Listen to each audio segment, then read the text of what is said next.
visi pārdevēji melo, lai nopelnītu tikai komisijas. Es vispār neticu tādam, ka ir visi, nav visi, bet vai kāds melo pārdevējs? Noteikti. Vai tas bija iespējams populārs veids, kā noslēgt darījumus tur pirms 20 gadiem? Visticamākais, jo tad cilvēkiem tas uzticības līmenis bija bijis savādāks.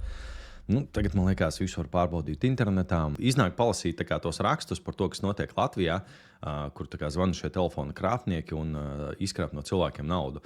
Un tad es skatījos kaut kādu tādu īsu video, kur mūsu galvenais šis policijas priekšnieks, viņš teica, klau, nav tāda zelta upes, kur tu vari iekāpt un viss būs skaisti dzīvē. Tāpēc pārdevējs var melot, bet tev pašam vajadzētu filtrēt. Un ne tikai filtrēt, arī uzticēties tam iekšējam termometram.